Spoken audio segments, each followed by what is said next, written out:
John Shirts, you're back. So Matt, how are you? Good. How are you, man? Good. Your hair grew back. I was really worried. Yeah, my wife was more worried. would There were people in the Capitol who didn't have hair who told me it was not going to grow back. Like, that's how you go bald, is you shave it, and then it never comes. Yeah, but Ted's full of it. Ted Hill. Yeah, Ted Hill is full of it. He's going to hear this. He's like, oh. God. He's like, oh, those guys, hair. those idiot guys. So listen, last time you came, you were so nice. You brought me a pelt. lamb, Yeah, and you have How's it nothing going? today. You have nothing but bad jokes. I brought you two friends. I have two friends in here with us. That's great. We're your friends. They're my friends. Well, you want a company. You want a company. We're doing. They heard your podcast online, and they're like, I got to see this guy. Dude, that actually is funny that they're from Florida and they saw the clips. Yeah, they on did. Fish and Game. Yeah, they sent them to me. They sent your clips to me from Florida. You're going. No, but we're going elk hunting, and the clip they were talking about was elk hunting. So we're headed out here. And today's Thursday? We're going Saturday. Yeah. Bring me back some elk. Yeah, we will. Next time we come, we will. I'll bring you an elk pelt. That's not a thing, though, is it? No, I mean, not really. I think they do it, but no, you don't. It's like cost prohibitive, and it's not nice. No, it's not. It's not soft, really. It's not soft. Yeah. You can't tease it. It's not like, I want like a bear skin. Yeah. That'd be awesome. Or buffalo. Buffalo, I think is the nicest. Dude, but you don't have to hunt buffalo like that. Can't you just like call it, dude? Don't we have buffalo herds? Yeah, people hunt them, but I don't think it's like. I've never hunted a buffalo, but I don't think there's a lot of sport in it, right? I think that's the problem. Yeah. Like hunting elk is tough. It's tough business. I mean, we went out last year and we hunted a lot of days and didn't shoot anything. But sometimes you get right on them. So we're hopeful. Just fingers crossed. Fingers crossed. Saturday we'll be done and we'll be kicking our feet up. Yeah, watching God football bless it. for the rest of the time. Well, listen, I'll get out of your hair. No, it back. Yeah, it's back. But appreciate it. Listen, there's a lot going on. You have a unique prosecuting background, obviously being part of Navy JAG, and then just engaged with the Department of Justice and whatnot in prosecution. Yep. What do you think about what's going on in Wilder right now? Because that whole thing played out. What I've been able to collect the information, which again, I don't know if it's 100% accurate or not. It's like, look, there was an FBI operation, right? And they're like, look, we believe there to be illegal gambling and illicit activity going on at this place. We're going to engage this. Now, obviously, the FBI engages localized offices and departments. Are like, hey, Caldwell Police Department, Canyon County Sheriff, Ada County Sheriff, Idaho State Police, everybody, let's get together because, look, this is what's going on, and we believe this to be true. Along the way, they all obviously articulate, and we also think there may be people there that are here illegally. Right. Therefore, they are obligated to inform ICE that they're engaging in this thing, and that there could be people there. There could be. They didn't know for sure, but it's like, hey, there could be people here. They are required to inform ICE. They can't withhold that information. They can't not notify ICE. That all goes down, and then what we find out is Homeland Security and ICE is like, yep, it was our raid. It was fantastic. It's like, that's not what happened at all. The thing is, for context, right? Sure. I was part of the first. I was an assistant United States attorney, a federal prosecutor here in Idaho under the first Trump administration, right? And so we did. I prosecuted a lot of illegal reentry cases. I did a lot of illegal immigration prosecuting folks, just like in these raids. Sure. And so when a raid is successful like this, right? Which it was, right? There was a lot of criminals that were found. Right. A lot of illegal immigrants were arrested. Sure. Everyone wants to take credit. I think you're kind of seeing that in the news where you have ICE or FBI or who's doing it. Ultimately, though, it starts from the point, having worked with the FBI, it starts from the point where that lead agency is doing the investigation, right? It's their investigation to do. And in this case, you have I read the complaint that was filed against these folks, the arrest warrant and the search warrants that are publicly available. And you have a clear illegal gambling ring. And so when you have that, I mean, horse racing and in the public, the case from at least from a prosecutor's perspective doesn't get much clearer, right? They've been able to the documents said they sent out a confidential source, had somebody actually go to one of these before and see that there was gambling taking place. They're like, that guy won. He just paid the other they paid guy. him, and they served some search warrants on Facebook and saw they're serving. So it's a pretty clean clean-cut case from my perspective. You have some people that are illegally running horses, illegally making money, and so the FBI takes that lead. What happens, though, the FBI is naturally, if there are people that are legally in the country that might also be there, they're going to call ICE. I mean, that's just the nature of the business.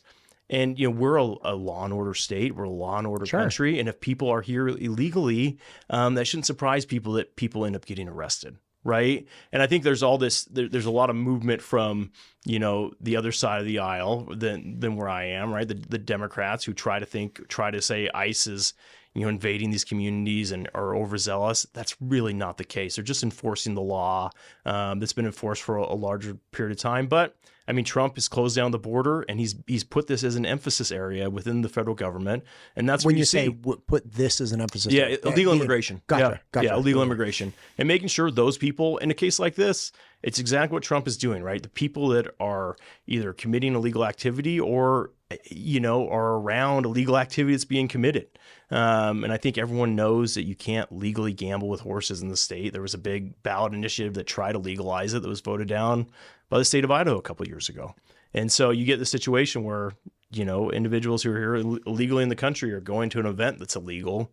There's no doubt that this is where it's going to end up. But for people saying, oh, it's an ICE raid, that's not what this was. It was a criminal investigation where the FBI is obligated to include other agencies if they have some, good faith belief there's going to be other people who might be illegally in the country there. So essentially it's, hey, this was a positive thing from a law enforcement standpoint in ICE's eyes. And they're like, well, then let's just get the kudos for it. If this was an A+ execution, let's make sure it's A+ on our report card.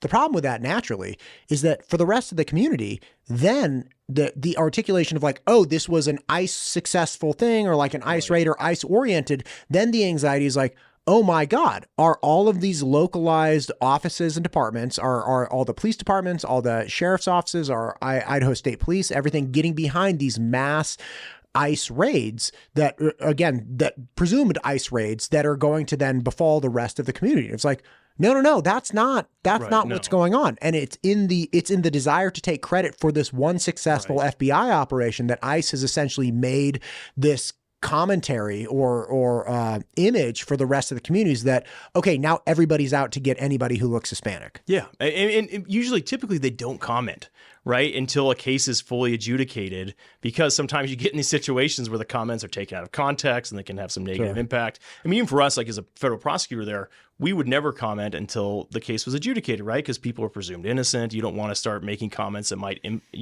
influence the court or anything like that. Sure. But to your point, when people start making comments and people get fearful that police might be overstepping their bounds, that's the last thing anybody wants, right? But I think that about this raid in particular, where it was a very narrow operation to take down a gambling raid. And if someone who's illegally in the country is present at a gambling raid, I mean, obviously they're going to be picked up by the individuals there. They have to process everybody there to see what they're doing. And if they find out they don't have accurate, identification, which is typical, right? People who are illegal in the country, people that I've prosecuted who've come back into the country, typically do not have obviously legal documents, right? They don't have a legal ID. And when you have a cop processing people, it's pretty easy to figure that out. So they can't just show up at a place where illegal activity is taking place and just let everybody go. I mean, that's not how it works. They have to figure out what's going on. They have to do an investigation. And if part of that investigation, ICE gets involved and figures out that people are illegal in the country, naturally they're going to end up picking people up and going through the deportation process. And I think it sounds like there was 100 individuals at this location that were illegally in the country, which it's substantial. It's really a substantial raid for a site that, was involved in some criminal activity. When you talk about just the processing, right? Like we have to have the recognition that it's like, look, you have a certain process you have to go through when you enter a situation like this. Like, let's say there are 150 people that all are actually gambling or gambling, like I don't want to say gambling adjacent, whatever. But you have to collect everyone, and then you determine the level of charges that you want to actively pursue against these people. What are you going to charge them with anything? What are those charges going to be? Like, who was the ringleader? All of these different things. So you get everyone together, and then you start literally processing through like, okay, what's your name? Right. Who are you? And what were you doing here? Yeah. And if it's like, okay, I came here, like I'm the janitor, I just work here. It's like, okay, great. Well, then you probably weren't. And you can verify like, okay, this person's the janitor, he was just working or whatever. Yeah. Then that person moves on. But you work all the way through to people you suspect is being engaged, people you can prove are being engaged. Then, okay, who was leading it? So you have to get this whole tiered of, okay, how and who are we prosecuting? And in pursuit of that, you sit down and identify people and figure out, okay, who are you and what are you doing here? Right. And that's one of the things where it's like, if we figure out, okay, these people don't have legal documents, whoever it might be, and we suspect them to be here illegally, naturally, ICE is going to have to be involved in that. They have to. That's because their if job. you're the FBI and you're like, okay, this person doesn't have any legalized document, we suspect they are not even here legally, we can't just say, okay, go on your merry way. Yeah. Right? Like, okay, well, now that we have this whole other problem. Yeah. Even if you don't want to charge them for illegal gambling, you're like, okay, this person just came with somebody else, but man, they don't have any legal documents. I don't think they're here legally. Yeah. If you're the FBI, if you're just somebody walking down the street, okay, maybe you look there, it doesn't matter. But if you're the FBI, you're like, okay, well, what am I going to put that in my report? Right, exactly. And they have to do something, right? I mean, and it's ICE's job to enforce the law. Like that, at the end of the day, whether you agree with the law or you disagree with the law, we are a nation of laws, and ICE has to enforce the law. And if they know that there's people who are illegally in the country that are being processed by another agency, right, and that they suspect they're illegal, they have the ability to investigate that. And that's okay, right? As a society, it's okay that our law enforcement people are able to enforce the law. And it's hard when I think from a society that thinks that just because they disagree with the law itself, that all of a sudden they think that a law rightfully passed shouldn't be enforced. And that's when you get into a troubling part of our culture, right? Where it's like people are almost asking to say, hey, you shouldn't enforce the law that's on the books. And if ICE does that, I think we saw that. We saw that in the past administration. And from my view, it just had dire consequences, and an open border and all these things that were big parts of the last presidential race caused, just tremendous harm. And it I think was the biggest polling issue in the case, because people said, hey, we can't have an open border. We can't be a nation that doesn't enforce their laws. You see Trump doing what he said he was going to do, enforce the law under immigration. And this is leaked down to a really local level here in our valley. But ultimately, if you weren't at this location where illegal gambling was taking place, you never would have gotten in law enforcement anyway, and kind of in ICE's net anyway. And that's typical, right? It's typical. They want to go. Yeah, it's not that they went out to a dairy. Yeah, exactly. Or something or some other place, or they went to some, or they were walking down the street and they just start talking with people. Like that's not how their enforcement mechanism works. And on top of that, when people are picked up, there's due process, right? Under the Constitution, we're guaranteed due process that happens criminally and civilly. So the people that are processed criminally, right, there's tons of due process. They get an attorney, they go through all of that, have the right to a jury trial. And then civilly, you get to go before an immigration judge, right? And you get and some people who might have been picked up who don't have a status, and maybe they have some sort of claim legally under the law, they get to present that, right? And so it's just, they don't get thrown and then just deported. That's not how it works. There's a lot of process in our country. I think people kind of miss when this stuff like this happens. And they keep, immigration keeps a big file on everybody who's been in the country or deported. They always run their fingerprints. They run their their retina scans. They do a comparison on their photograph and everything. So it's very, the system is set up to make sure that you aren't deporting the wrong people, that you're picking up only the people who are here illegally, and they have a lot of checks and balances to make sure you do that. No, which I think is missed as part of these stories. People like to go to the emotion and not really think on the facts of what's actually going on. Oh, I think one of the other problems obviously is that, okay, when you're dealing with a million, let's say we're dealing with 1 million cases of whatever it might be. Right. You will likely, if you get 9,999 or like whatever it is, 999,999 of these things perfectly accurate and perfectly done, you missed one, and that's one too many. Oh, but it would also be an accuracy and efficacy that's like, wow, that's great. Like nobody's doing anything manually to that accuracy. That's like a 99.99999%. And again, any case of missed deportation or any case of misidentification is one too many. That's fine. But that doesn't mean that because we have like the 0.00001% error factor that we just throw out the entire process. It's like, no, man. Now, here's something though, in everything that you're saying. Yep. I understand that President Trump very much ran on, hey man, I'm going to close the borders. We're going to stop messing around. We're going to make America safe, whatever the acronym was. I don't know what it was. But the way that our laws in the United States have been since the mid 80s have actually, they've promoted illegal employment. The problem in some ways. And promoted it. Yeah, I mean, I think they've promoted and perpetuated it because the last time we had any kind of meaningful labor and immigration reform was in the 80s. So now you have industries, whole industries in construction, in agriculture, all over the place that are dependent and built on, at least not say built on, but unequivocally reliant on some degree of unauthorized workforce because the United States government political apparatus has failed to supply. Solve the problem, right? Yeah. Right. So it's like, and again, I don't disagree with what you're saying. Yeah. Okay. I'm not sitting here saying like, oh, like ICE should not, because of that. No. Look, yes to what you're saying. Yes. And why are we in this situation? We're in this situation not because we had an open border. Yeah, that's part of the problem, 100%. Not just because of that. Let's say there are 20 reasons we're in this situation.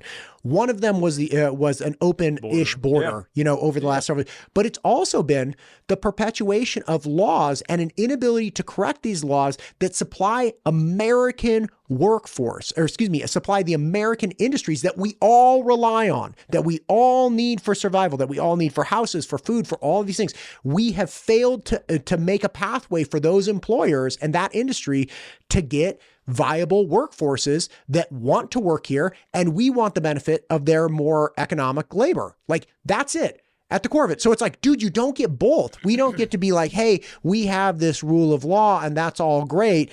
And then be like, oh yeah, but we're not actually going to fix this thing over here. Unless we all just want to spend astronomical amounts, like how much is milk in Hawaii? It's like 12, 13 bucks a gallon. It'd be like 25 bucks a gallon mainland. Yeah. If all of a sudden, and again, I'm not trying to pick on dairy or anything. Yeah. I'm just saying like it throughout ag, throughout construction. I was talking to somebody today about the construction industry. Like, look, ICE and the federal government and everybody gets to do whatever they want to do. Fine. Just be ready to increase the cost of your house by like 30% or something if we have to source all labor to U.S. workers. And if we do have to do that, get ready to have it be 2x the time frame. Because we don't have enough people. We don't have a path forward to get enough people. That's the big elephant in the room that I think that's one of the big frustrations, which is like, dude, we're in this situation at least part because Congress made it this way. I mean, Congress is 100% to blame, right? I think they've had the opportunity to fix the immigration problem for a long time. And decades. I mean, and they just haven't, right? I mean, they haven't. There's obviously a ton of solutions or proposed solutions or what could be done. But fundamentally, they just have not fixed the dang problem, right? And you see all the way back from Reagan's time, which was a grant of amnesty or something of that nature, and kind of flowing through Clinton and then Bush, and people don't even know, like even under Obama, I mean there was a lot of deportations and people just didn't. Oh yeah, he was a quote the deporter in chief. Yeah, I think Robert Reich called him that. And people, I mean, they just have not solved the problem. And I think part of it is, from my perspective, you have to figure the border out first, right? I think if you can figure the border out and you can, from what Trump has done, close the border, and then you can start having hopefully a reasonable conversation on, okay, what do you do now, right? What do you do now? And I think everybody agrees, like what Trump is doing, getting in this kind of first wave, focusing on people who are committing crimes, the dangerous illegal immigrants. I think you see that out, and the people that are connected or tied or maybe at criminal activities, great. But I think to your point, okay, Congress has failed. I mean, that's abundantly true. And they probably haven't taken the problem seriously for a bunch of reasons. I'm sure politically, right? There's some points to be gained wherever you are. I think part of it though is with the border, if it was still open, it's hard to be like, okay, what do we do about what else is going on in our country if you still can't stop additional folks that are coming in? Sure. Do you think one of the large kind of broader strategies is, look, first close the border. All right. And then we have a lot of people in here, a lot of people that are good people that are just working, and a lot of people that are bad people that came up from, to cause problems. So we're going to close the border. So first off, we're going to stop the pipeline of people coming in and out. Okay. From there, we're going to remove all of the baddies, and we're going to target with all of our effort the people that are criminals, and we're going to remove those people. And then once those people are sifted out and we focus as much as possible on people who've committed violent crimes or things of that nature, then it's like, boom, we wave the wand. It's like, okay, amnesty program or, a path forward to citizenship. If you've been here, you got to pay a penalty. But we remove all of the bad people first. Right. And in removing those bad people, we don't by accident get them an opportunity to get a path forward because they're bad people. Yeah, I'm not signed up for an amnesty program, right? Because I just don't think it's worked in the past because we haven't been able to close the border, right? So I'm not, I would never be one to say, hey, let's wave a magic wand. The problem though, the problem you have to face, at least what I see, if you get through all those steps and then you get to the point, how do you put people who did it the wrong way ahead of people who are doing it the right way? Because we all know people who have applied, gone through the regular system, and done it legally, right? You don't want to disincentivize that. But to your point, you have a problem with what do you do with people who are in the country who haven't committed crimes, right? Who, except for coming here illegally, right? How do you sort through that? I think that's a tough question. I think the problem with the amnesty is, from my view, is it's been that quick switch to say, hey, we're just going to do it without solving all these other problems first. Like the border problem. But let's say the border problem solved today. Then what do you do? Yeah, let's round up the criminals. Everybody else. Get the criminals. Right? Get the criminals. And I think that's going to be a big thing to the roundup. Right, it will take a lot of time and sorting through that. But I think figuring out, if you got to that point, then you have to figure out, okay, are you going to make folks go back to their home for a little while and then say, hey, you came here illegally, you might have to go, and then you go back home, reapply, and do things the right way. Is that the right way to do it? I don't know. It's an interesting question because the part that I come to you for answers, sir. I come to you for hairstyle and answers. There you go. Come on. But I think, I don't think we're not there yet, right? I think the bottom line is we're not there with trying to figure out that because we have to close the border. We have to make sure that we round up the folks who shouldn't be here, who are committing the crimes, the highest priority, which I think we're in the process of doing. But getting to that next step is, what are you going to do about the folks who are doing it the right way? That's the worry that I am. So could you say, hey, volunteer? You can volunteer if you're here illegally, you haven't committed a crime. You volunteer to go back to your country, and then you can get on the list and try to come back legally. And we aren't going to hold that against you. Maybe that's an opportunity. But signing up for a blanket amnesty, I just haven't seen it work because what did they do in the 80s? I think that's what it was, right? Wasn't there like a financial penalty? Yeah, I think there was stuff like that. They had to learn English or something else. Hillary Clinton had a long list of suggestions. She's like, penalty, all these English. Other things. Yeah, she'd be a crazy righty right now. Yeah, I don't know about that. But take Hillary Clinton getting up on stage and being like, "We're gonna make but you're gonna pay this price." Right? Yeah, and you'd be like, she's like at a Trump rally right now. But I think the problem is when you have amnesty, right, it incentivizes people to just come and think, okay, maybe in 10 or 15 years they'll do it again. And I think that was the problem with, you wish Reagan just would have fixed the whole program in a way where he just wasn't waving an amnesty wand of sorts. And every president's done it, right? Have they?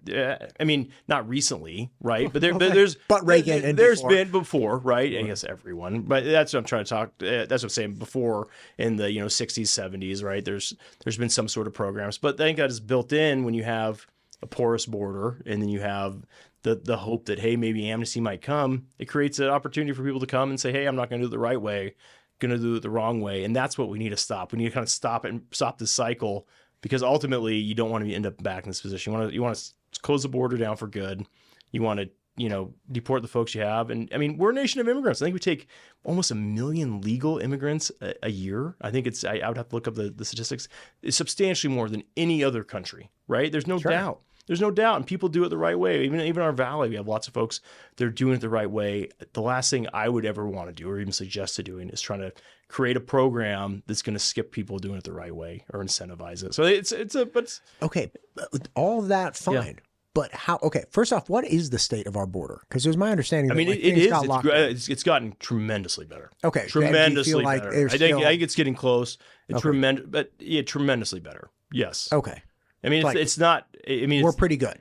Yeah, I mean, it's not perfect relative to Biden, where it was really. I mean, it was tragic. And what happens? I prosecute a lot of like fentanyl, cartel connected fentanyl, meth. And you could easily see it. You could tell the porous border. And from what I'm hearing from our friends, those drug prices have gone up because the border's been shut down. And so there's a big connection between how porous our border is and how much drugs and crime that comes with it. And so I think that's the other big part of it. You know, I guess when is closure enough of the border good enough? But ultimately, Congress is going to have to do something. Right. I think doing nothing long term to address the immigration problem in the country once you get the border shut down is probably not a solution. Yeah, dude. And but Congress is not known for doing anything. So I mean, that's one of the things where it's like this is so backwards because you have real, like I speak to a lot of people, right? And you have real people in real industries that are really fundamental. That's a lot of reals, and they have no option. They have no option. Here's the other thing. Home builders, they're like, hey, man, here's the deal. If it happens universally across the board, then like, okay, nobody's happy. Prices are going up 20%. But if they go up 20% everywhere, then simultaneously, then it's like, okay, that's going to be really bad. But like everybody's in the same boat. They can set their price. So like if the house was $800,000, now it's $960,000. I don't know what to tell you. The house over there was $500,000. It's going up 20% too. It's going to be $600,000 now. Okay, fine. Whatever it might be. No one's happy, but okay. You can't do that when you're dealing with commodities. You can't do that if you're a price taker and you're not a price maker and you're dealing with a market that sets the price. Right. You cannot do that. Absorb the cost, because there's no absorption. It's like, dude, I barely work off the margins. Like if there's people had big problems with tariffs and fertilizers and French oak wine barrels and things like this were getting imported. I always thought, I was like, dude, the wine industry is going to crush in Idaho, like with tariffs. So like, no, bro, where do you think we get our corks from? Exactly. Like we're not getting our corks from Texas. I mean, the world's connected. So you have these big problems. And if you're a siloed industry within the state of Idaho, like beef has been doing okay. Right. But now they're importing more Argentinian beef. I mean, I hope not. I hope not. Right. I hope they don't do that. I don't think it's a good idea. But personally, listen, I'm not for Argentinian beef. No. But what I'm saying is, like, I tried to get. I moved to like a little hobby farm, and I wanted to get a cow. I was like, I'm gonna get a cow. I'm gonna name her Bessie. Bessie's or Bella. I wanted a Highland cow. What breed? Oh, Highland. Oh, there you go. Yeah, I was gonna do Big Hair Rock Band spins off every week. So it'd be like one video's like first 5 seconds of like a big hair, and, like, and then it would be like me and Bella teasing her hair up. It would be ridiculous, right?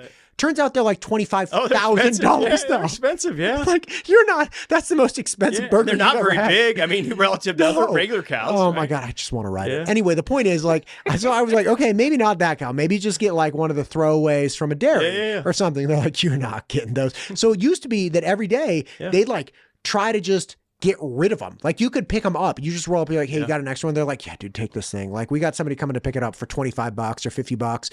And the bulls, just take them away. No problem. Because they ain't making, unless you're watching Kingpin, they're not making milk. Anyway, the point is you had that dynamic, and that was in some degree driving the cost and affordability of beef. Right. Now, beef prices are skyrocketing, right? Like if you have the throwaway cows from a dairy, they're hundreds and hundreds of dollars if you can get them at all. Yeah. And all of this leads to higher prices of beef, right? So the people that I was talking to somebody the other day, he's like, we've been raising these cows. We thought we were going to get like $5,000, $10,000 a head. And now if they start importing, it's going to go down a lot. Tremendously. Yeah. But like what was it before? Can't we just go back to the way it was before, where it was like, $1,200 or $1,300 for a head? I mean, there's always been, if you follow, so my grandpa had cattle, my great grandpa had cattle, we have cattle, right?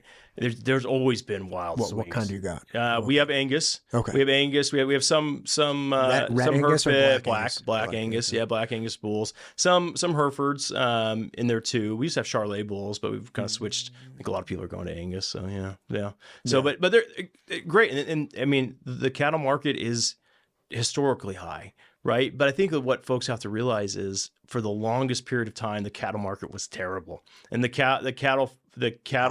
folks for a long period of time, they didn't make any money at all. And so now this is the first time in a long time where cattle folks are making money. And it's, I believe in supply and demand. Sure. I believe in the economics. What's going to happen is they're going to build up their herds because they want to create more money and they want to, and it's going to create more meat on the market, and that's going to solve the high price, right? I mean, that's the cure for high prices is more supply. Exactly. Supply side. Yep, exactly. And that's what's going to happen, right? And so I know beef is high. I know it is, and it's tough on families, right, that are used to buying beef. But I do think the prices will come down naturally, right? I don't think we should be importing. I'm always worried about importing beef and undercutting our American farmers from Argentina, right? We do this a lot with the sheep industry. People, they bring in beef from Australia or New Zealand, and it just undercuts our Idaho folks, our Utah folks.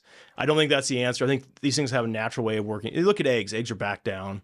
Yeah, right. Right. They've taken care of it. They've taken care of that. And that happened naturally. We weren't importing eggs from Argentina. I'm a little concerned if we start doing that for our beef producers, just because I know they went through a lot of years of barely making it. See, this is why I've been trying to get somebody to come on and talk about beef markets. This is why it's like, listen, you, the American consumer, have been enjoying low beef prices for a long time. That's great for you. Yeah. It's terrible for the guy trying to make money with beef. And now beef prices have gone up. They're finally making money. And the second they make money, they're like, bring in the Argentinians. Right. Just like, no. But again, I wouldn't know that because I'm not in the beef industry and I don't understand the beef markets, nor do I understand like, hey man, this happens like every 7 years. The problem is if you start importing things and stopping the market for, And then people go out of business, right?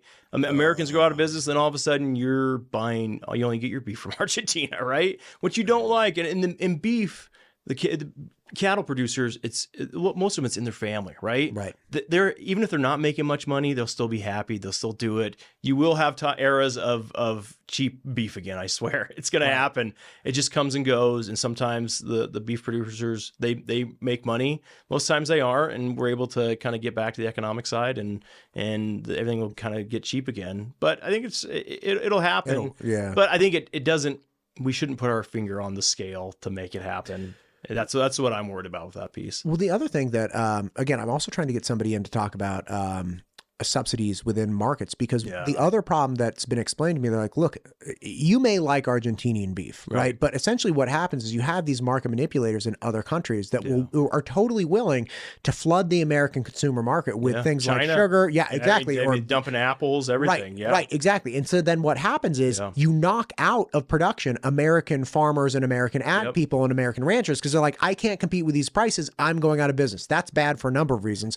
But you knock them out of business. And then once we're all hooked on the Argentinian beef, then Argentina's like, we're going to tighten the screws. Yeah, here we go. So they tempt you with, it's kind of like, I'm not going to say that joke, but I mean, it's interesting in the Argentina deal, because you read, the news, it's potentially it's about some sort of leverage against China, right? Which is interesting that, we want to make sure we get Argentina on our side. So we're going to maybe allow some of their beef in a hope that they will not, side too much with China. So it's you don't think about often, but it does happen, where agriculture, commodities are interwoven with international politics. Same thing happened with the soybeans, right? I think 25% of our soybeans have gone to China, and China in the trade war said, nope, we're not going to take them anymore. So, so farmers, and I think farmers are fine bearing some of that brunt, right? They're fine with it. At least the farmers I know are very supportive of President Trump. Right. Very, very, very conservative. They're fine doing what they need to do for the country, right? If they think it benefits our country long term. but it's something that can't last forever, right? And I think that's the part, especially this the soybean folks, right? I think it's they built markets and now they're gone, so we'll see. They said there's going to be maybe some relief for them, but hopefully.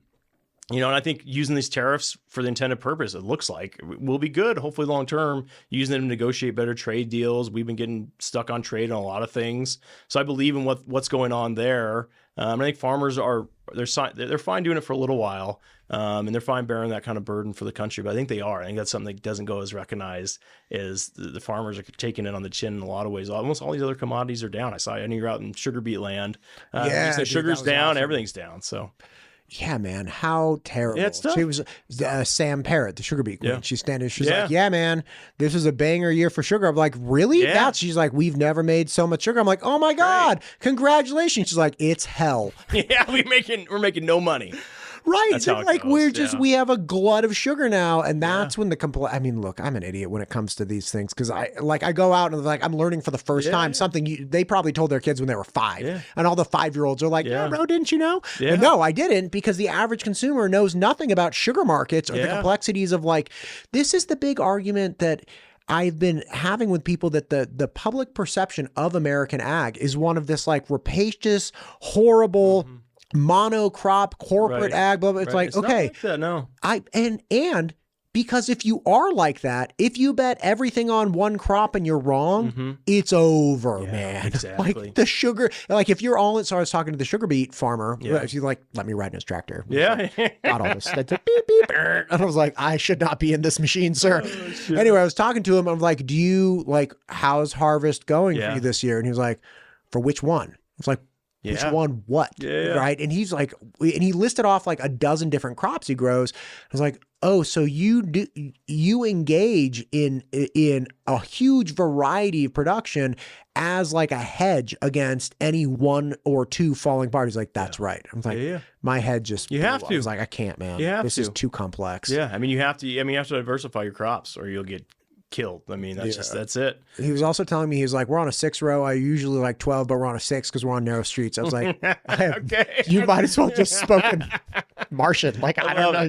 Yeah. You'll be farming before you know it. You'll be out there. I can't, dude. I'm on a domestic well. I can't farm. Well, So it's like, I grew some grass. I was very excited about, we're going to get we have this big, it's 80 by, or 20 by 100 square foot. So it's 2,000 square feet garden that we're going to grow next year. It's going to be great. We're going to do those steel sided, garden beds with we're going to do a gourd tunnel. It's where you make the wires over and you grow the pumpkins and stuff. Yeah, it's going to be lit, man. It's going to be great. Love it. Anyway, listen, I know you got a lot of things to do. Bottom line with Wilder, this is a complex situation. Super complex. It's obviously something that ICE had to be involved in, but it looks more likely than not that ICE jumped the gun, tried to take credit for something that was a successful gambling sting. Yes, by the FBI. But and local partners. Yeah. Right. But was absolutely not, ICE was not the impetus for this. This was not hey, I think there are illegals over there. It's no, man, that's not reality. No. The other agencies call ICE, right? It doesn't work. ICE doesn't call the FBI and tell the FBI, let's go do this. That's just not how it works internally.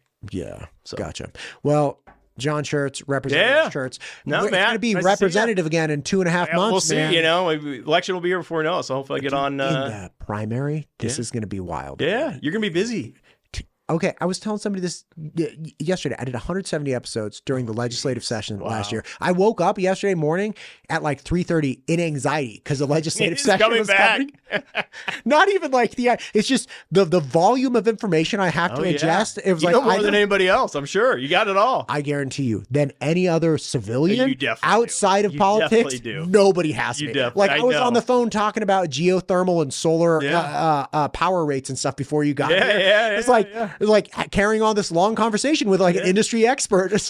I love it, but yeah, dude, it's going to be wild. Not only that, obviously I want to cover the political time frame and the issues, but dude, the number of people that are going to be running as candidates, they're going to want to come in. They're like, okay, I don't have any legislation I'm running, but I am running against John Schertz, and you had John Schertz on. So how about I come on? There you go. Okay, here we go. It's going to be 10 interviews a day. I love it. Anyway, thank you for coming on. Yeah, thanks, Matt. We'll do it again. Yeah, appreciate it.